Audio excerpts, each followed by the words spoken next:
News आज हम अयोध्या में उपस्थित हैं। यहाँ पे बहुत ज़्यादा फोर्स दिखाई दे रही है और बहुत ज़्यादा भीड़ लगा है। हमारे सामने महाराज जी हैं।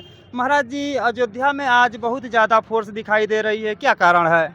देखिए 25 नवंबर को भव्य दिव्य ऐतिहासिक मंदिर में भगवा केसरिया ध्वज को लहराने के लिए देश के यशस्वी प्रधानमंत्री श्री नरेंद्र दामोदर दास मोदी जी का आगमन है। उनको लेकर के पूरे अयोध्या के संत समाज के अंदर उत्साह है। उन्हीं की सुरक्षा व्यवस्था के मद्देनज़र सातों लेयर की सुरक्षा व्यवस्था अयोध्या में चाक चौबंद है। इसलिए आपको जो है जगह जगह चप्पे चप्पे पुलिस प्रशासन की जो है मुस्तैदी आपको देखने को मिल रहा है।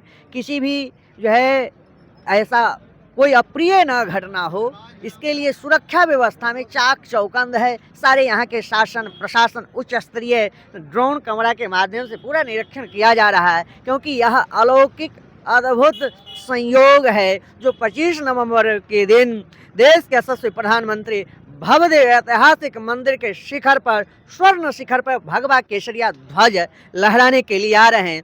पूरे जनमानस के अंदर उत्साह है, आनंद है, उमंग है, होना भी चाहिए, क्योंकि हमारे आराध्य हैं, परमात्मा परमेश्वर हैं, जन जन के वह नायक हैं। ऐसे परमात्मा परमेश्वर के ऐतिहासिक मंदिर पर वह ध्वजारोहण होना है तो संपूर्ण जनमानस के अंदर देश में ही नहीं विदेश में भी जो सनातनी रहने वाले हैं उनके अंदर उत्साह है, आनंद है। इसके लिए हमारे राम भक्तों ने, कार सेवकों ने, साधु संतों ने अपने प्राणों की आहुतियां दे करके 77 बार संघर्ष करके उस कलंकित ढांचा को ध्वस्त करने का काम किया था। उसी लिए शरद कोठारी, राम कोठारी दोनों भाइयों ने अपने परिवारों का प्रवाह न करते हुए देश की मान मर्यादा को बढ़ाने के लिए, देश के राष्ट्र के गौरव को बढ़ाने के लिए केसरिया ध्वज को लहराया था और हंसते हंसते अपने सीने पे गोली खाया था। आज उसी का जो है यह परिणाम स्वरूप है, साधु संतों के बलिदान तप तपस्या के परिणाम स्वरूप है कि आज अयोध्या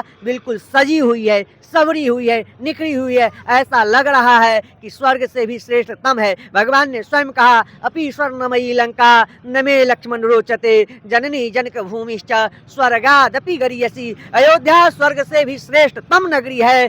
जैसे लंका को जो है, स्वर्ण की लंका को भी एक गेंद के तरह जो है उसको ठुकरा करके अयोध्या आए, अयोध्या आने लगे तो अयोध्या के नर नारियों ने जैसे सजाया था, संवारा था, निखारा था। वर्तमान में उत्तर प्रदेश के यशस्वी मुख्यमंत्री गोरक्ष पीठाधीश्वर पूज्य योगी आदित्यनाथ जी और देश के यशस्वी प्रधानमंत्री श्री नरेंद्र दामोदर दास मोदी जी के नेतृत्व में अयोध्या की पूर्ण कायाकल्प हुआ है, अयोध्या की सर्वांगीण विकास हुआ। आप जिस पथ पे खड़े हैं इस पथ का नाम है राम पथ और यह राम पथ राम जन्मभूमि पथ से जुड़ता है।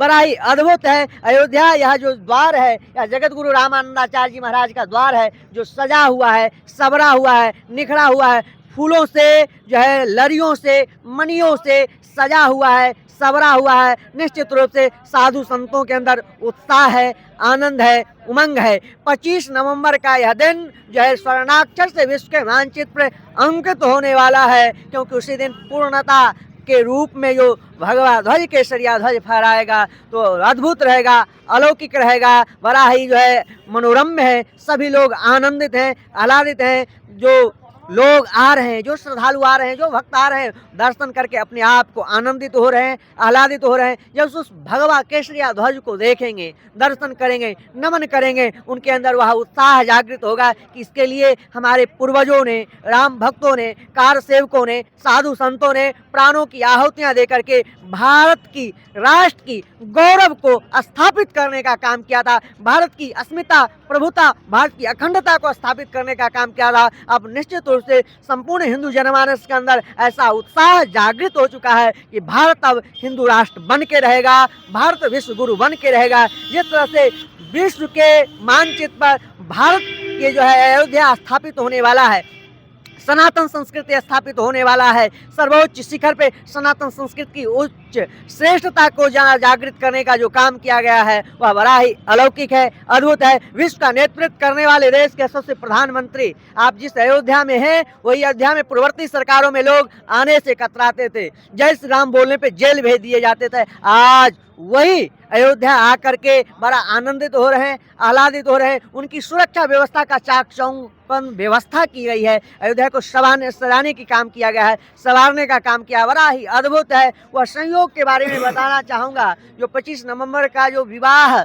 पंचमी जो तिथि रखा गया है, बड़ा ही अद्भुत है। जिस समय त्रेता में माता जानकी माँ सीता का विवाह हुआ था, वह दिन मंगलवार था, तिथि पंचमी थी, मास अगहन मास मार्गशीर्ष मास था, जिसको भगवान गीता में कहते हैं मासा नाम मार्गशीर्षोहम, महीना में मार्गशीर्ष मेरा ही स्वरूप है। और जो पंचमी तिथि है वो पूर्णा तिथि है, और उस दिन क्या है, मंगलवार है। भगवान का जन्म दिवस भी मंगलवार है, हनुमान जी का जन्म दिवस भी मंगलवार है, माता जानकी का भी दिवस मंगलवार है। नवमी तिथि मधुमास पुनीता,